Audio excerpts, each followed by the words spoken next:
و تمام مراجع شما این رو میگن. سیستانی، آقای وحید خراسانی، همگیشون این رو میگن کلام اهل بیت علیهم السلام حجت نیست، کلام ما حجت. خب اینا مسلمان این حرفو میزنه؟ شما به من بگو آدم مسلمان این حرفو خب اینا میگن دیگه این حرفو، اصلا مرجعیتشون همینه. اگه این حرفو نگن مرجع نیستن.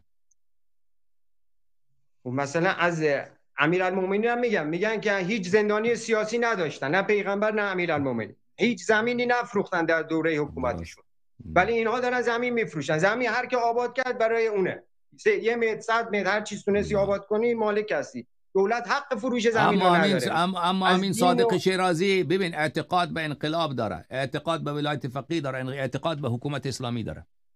این فقط دلش از اینجا سوخته که حکومت به این داداشش نرسیده، به آقای خامنه‌ای و خمینی رسیده. خب اینا کدام این اختلاف جوهری با خمینی نداره، با خامنه‌ای.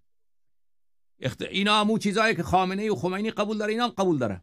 خامنه‌ای و خمینی اعتقاد به ولایت فقیه داره، اینا هم داره. اونا هم اعتقاد به انقلاب داره، اینا هم دارن. حکومت اسلامی هر دوشون قبول داره. اینا فقط آمدن مثلا به این که اصل کتاب را مثلا آدم قبول داشته باشه. این کتاب صحیح بخاری درسته؟ این اصل صحیح بخاری را ما قبول بکنیم، بعد بگیم که این جلدشه مثلا شما چرا زرد نوشتهش زرد رنگ، این باید نوشتهش سرخ رنگ می بود. بیاین به این بحث بکنیم. این جنگ ایشان با خامنه‌ای بر سر اینه، بر سر جزئیات نه بر سر اصل مسئله. خب اعتقاداتش که نمیاد تو تلویزیون اعلام کنه اعتقادات من اینه، اون چیزی که میگه مردم با شعائر دین رو ولایت فقیه را دعوت میکنه. ببین اگر اعتقادات منظور به خدا و پیغمبر و 12 امام، او که خامنه‌ای، آقای سیستانی، آقای خمینی، حتی صادق خلخالی اونم که منکر 12 امام که نبود. درسته؟ شما جای شنیدی که صادق خلخالی گفته باشه من 12 قائد 12 امام روز قیامت من قبول ندارم، یا روز عاشورا را قبول ندارم، عزاداری را قبول ندارم؟ صادق شیرازی، صادق خلخالی، همگیشون اینا را قبول داره. اون چیزایی را که اینا ببین اختلاف ما با دجالیه بر سر خدا و پیغمبر که نیست، بر سر 12 امام که نیست، اختلاف ما بر ولایت فقیه انقلاب ایناست. اینا هر دوشون اون قبول داره دیگه.